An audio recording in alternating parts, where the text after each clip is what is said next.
Thank you, Ron, for that introduction. This year in May, we had the largest event in Israel's history.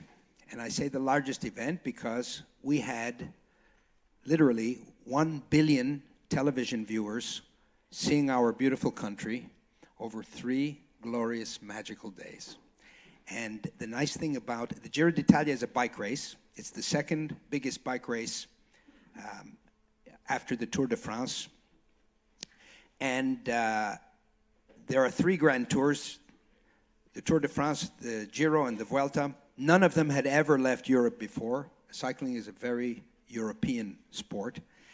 And this was the first, so we made history, and it was the largest event in Israel's history. The beauty of bike racing, and why I would, by the way, I would add to your introduction about experience and all that. Sometimes it takes a little bit of vision and luck also.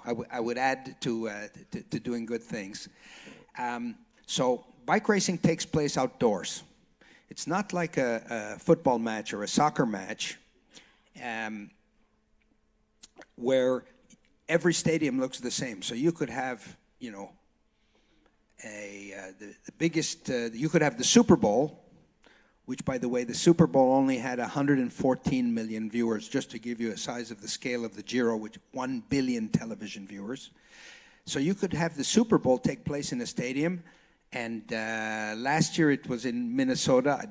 Only I remember it because it's a talking point for me to say how great it is to have the bike race, which takes place outdoors. And we went as far north as Akko and as far south as Eilat, and for 3 glorious days with helicopters filming the entire country, following the race, we were able to reach 1 billion television viewers and show off the entire country. And I had Israelis tell me, by the way, that they themselves had never seen the country so beautiful, because the footage was remarkable.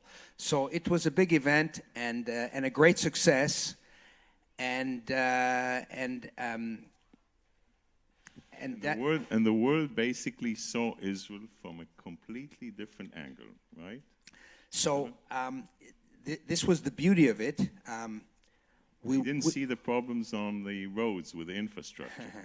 So, you know, the previous panel talked about business and high tech and all of those things. And of course, that's Israel's calling card. And that projects Israel on a world scale. It shows Israel to be really a minor superpower because of our skill in high tech and the respect we get from the world. But in terms of reaching ordinary people, there's nothing like sport. So here you have sports fans who are apolitical. They don't listen to arguments. They probably couldn't find Israel on a map if you showed it to them. They don't care about our politics. They don't care about what they do get, however, unfortunately, is a steady drumbeat of largely negative news, unidimensional news, which portray this country as a war zone and as a denier of people's rights. And even for sports fans who are not really paying attention to the news, if you beat them over the head enough times, they end up with a somewhat negative impression of this place, and would never think to come here because they think it's a war zone and an unsafe place. They look at us and think that we are Syria. So what we did was we went into people's living rooms, we showed them the true country, and they saw images that really clashed with sort of this impression that they had, and we brought nothing but positivity. It was, for once, with all the reporters that we have in Israel, it worked to our advantage because we made all the major newspapers. The Giro was on the front page. By the way, the Giro themselves were shocked because usually it's a sports page thing, and they never get into the New York Times and the Guardian and Le Monde and CNN. They never get there in the news section. So Israel makes news, and for once, it was positive news. Wonderful. Tell me, you cooperated with a couple of ministries, right? Ministry of Tourism, Ministry of Foreign Affairs. Give us a bit from the angle of someone who tries to push this and move this. How was the response? Before we do that, yeah. can I show people Absolutely. Can I show people a little clip of the Giro? How many people watch the Giro? Wonderful. Thank you. So you're going to get to relive a few of those magical moments. This little clip gives me goosebumps. I hope it does the same for you. Wonderful.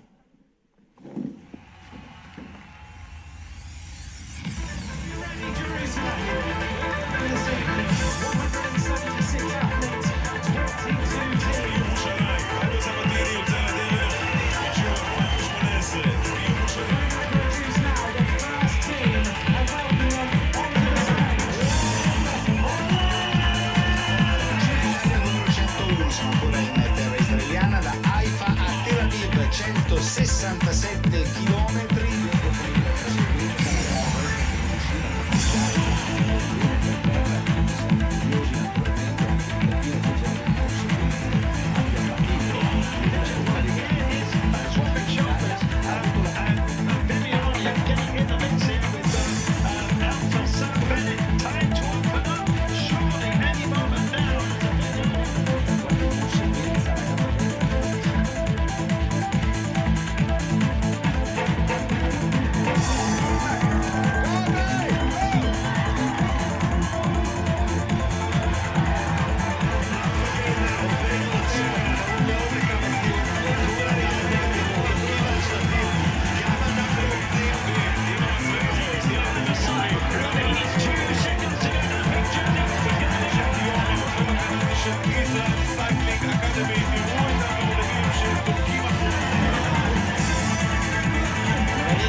So I want to say one more thing before I answer your question. So what I did expect in bringing this very large project to Israel was what all of the world, 1 billion people, saw those images. That's what I expected, and it created a lot of positive feeling toward Israel. As I said, a good news story. But what amazed me, and this was the most gratifying thing, was Israelis.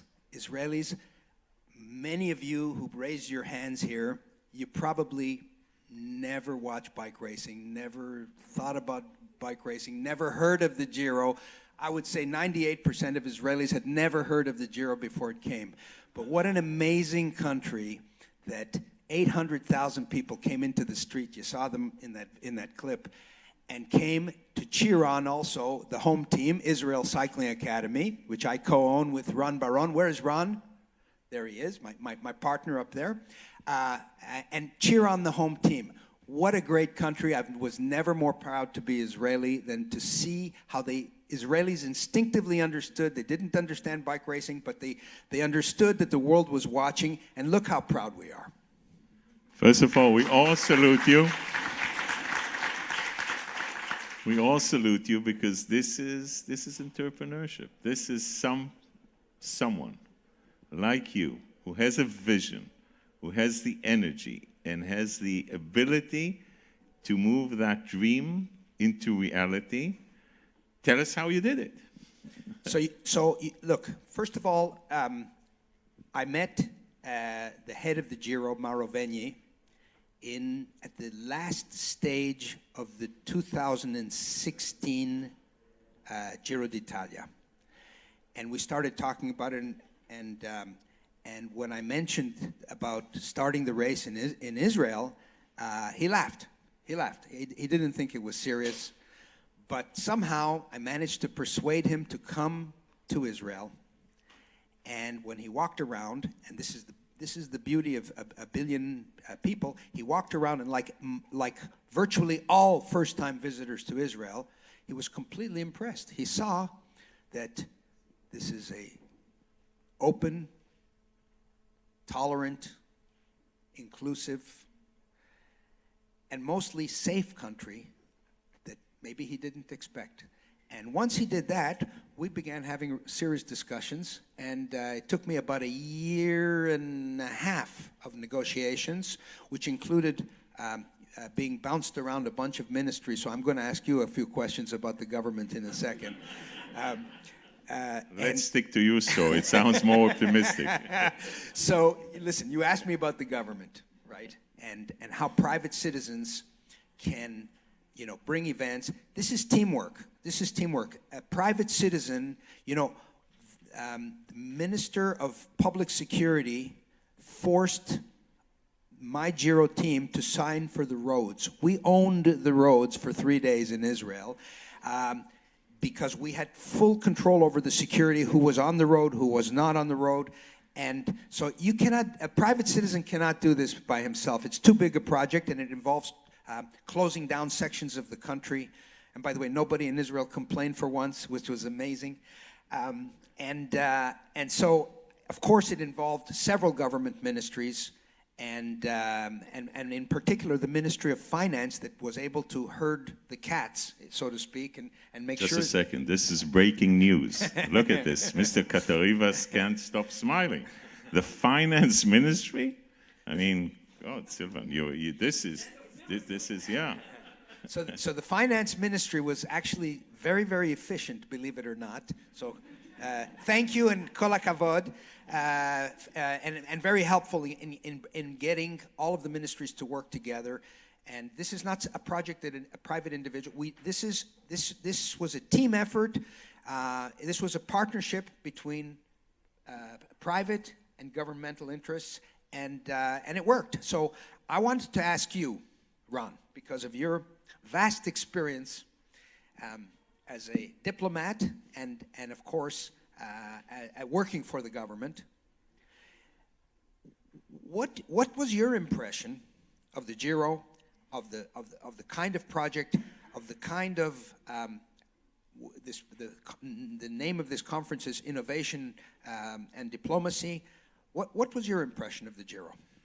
So this is exactly, Silvan, this is exactly what we are talking about, because you brought into reality something which I think this is exactly what we're talking about. Because it's not just what I thought about the Giro. I myself, when I walk, when I see the Giro, I feel uncomfortable just watching it and drinking something, watching, what's going on but it's not just what me. What I heard from people from the outside, from Brits, from Germans, they all talked about this. They suddenly had this, Israel from a different angle, which is something that we're just talking about. So and this is innovation at its best. Cycling is a European-centric sport largely. Where do we most need friends today in the world? It's in Europe. So that's another reason it was so successful, is because we also hit this target audience that is so important to relationships. And there's another thing that connects us. You had to sign on roads. I want to tell you a story where I brought in Rita, Rita over to sing at the United Nations. So I was walking, I was in New York, and I saw her singing in Farsi and in Hebrew. I said, amazing, I have to bring it to the UN. This is, like Simon and Garfunkel, bridge over troubled water. I mean, okay, I didn't know I was beginning, a journey at the United Nations, which was very problematic. But the amazing thing is that the lawyers put so many hurdles, and at the end of the day, I was sitting in my seat as ambassador, and the lawyers told me, Ron, what if in Rita's concert, suddenly, one of those lightning pods that she has, will burn the whole assembly, the General Assembly. And I looked at them and I said, what? Someone has to sign on the General Assembly. So I signed on the General Assembly without insurance, Silvan, and it still was successful.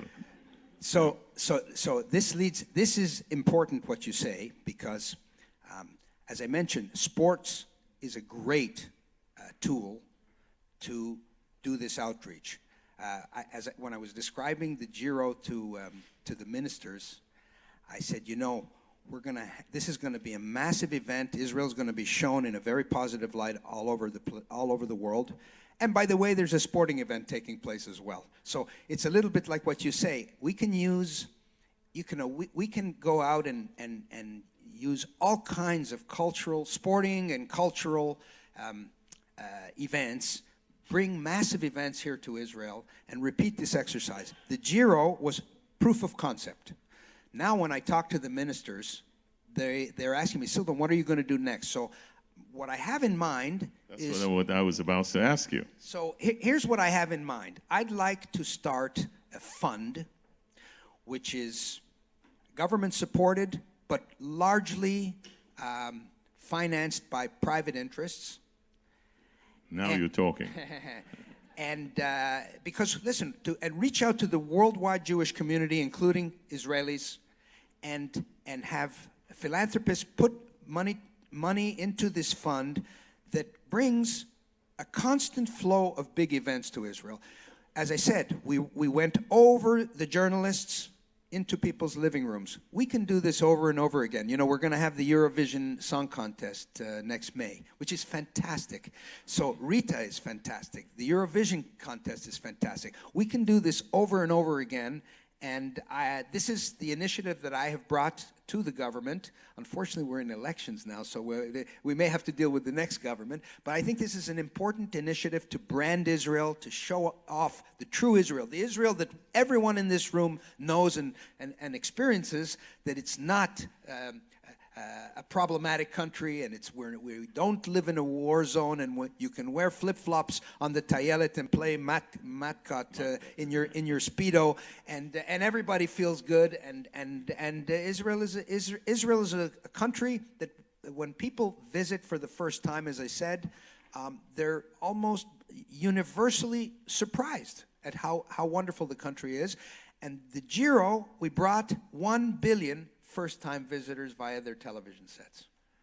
This is absolutely amazing. I want to have, for you to have a chance to ask Silvan a couple of questions. Please. First, I want to congratulate you. I think it's very innovative in terms of branding, and definitely puts Israeli on the sport map rather than political, and that I think is really true. You mentioned the 1 billion viewer. I remember there were a lot of visitors, I think. Do you have more insight in terms of how much tourists involved and what turnover it was to local business like restaurant, hotels, booking? Because this also has a great return on this sort of event.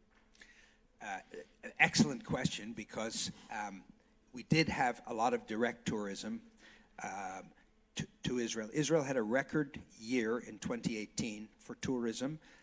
Tourism was up 13%. I like to believe that the Giro had a lot to do with that. We brought approximately 25,000 direct cycling fans who came here to watch the race. And it was kind of nice to be walking amongst the crowds on the street and to be hearing Italian and French and knowing that these people were, you know, and they came to support their own teams and countries, and it was really a big party. So we had about 25,000 direct tourists, which I think is a small number, frankly. If we do this again, I'm hopeful that we could multiply that number many, many times. And I told the Minister of Tourism, Yariv Levin, I said, listen, I told him before the Giro, I said, expect in the months and years following the Giro, a very large spike in tourism, because people saw that Israel was safe. You know, this billion people watching us, they saw that Israel is safe and a potentially interesting destination. And the Ministry of Tourism is also doing very nice advertising on sports activities. So I told them to expect a BG and an AG effect before the Giro and after the Giro. And we'll see in 2019 whether my prediction comes true. We're going to need more hotel rooms here. Thank you very, very much. First of all, Silvan, we are blessed by the entrance of our president, Professor Uriel Reichman, who just biked directly from his office to the conference. But I know that Katarivas here, I know for many years from the finance ministry, wants to ask a very short question and a last question before I conclude.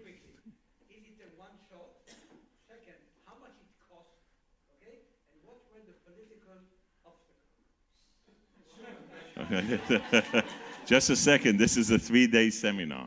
Silvan. So, this is the first time in the 101-year history of the Giro, or any Grand Tour, that it has left Europe. So don't count on the Giro coming back every year. That's not going to happen. That said, I am having discussions with other big events and hoping to have the same effect with other events and the same success as we had with the Giro. And I hope to be able to announce good news as those discussions evolve. With respect to the cost, the entire project cost about a little over 105 or 110 million shekels, of which you heard the number, it wasn't $80 million, but you heard the number that I put in, 80 million shekels. We got 25 million shekels from the government, from the various ministries, which they told me was the largest amount they had ever dedicated to any event. So I'm appreciative about that, but I wish it had been more. And what was your last? Yes. So, you know, the haters, they're always out there. And it doesn't take very much in the internet world. You can have a little boiler room with 3 people, and they can make a lot of negative commentary on anything that you do. So I think they got to us a little bit late, and they started, you know, with their BDS business. And I got asked questions by journalists, for example. Why aren't you going to the Palestinian territories with the Giro? I said, look, this is the, you know, when you have, when the race started in Holland a few years ago, nobody asks why the race didn't go into Belgium. This is the Israeli big start of the Giro, and if the Palestinians want to get organized and stop throwing rockets and things like that, maybe we can talk about doing a joint project together. So you know, they came. Of course, they tried to politicize everything that happens in this country. They came late to the party, and their message, the BDS message, was contradicted by those beautiful photographic images that you saw earlier. So it's the antidote to BDS, and they were stillborn. They had very little effect, but they tried. Silvan, in the name, thank you. In the name of everyone in this room, and I think to every citizen in the state of Israel, one man, one vision, and an amazing result. We all salute you and look forward for your next project. Toda rabba. Thank you very much.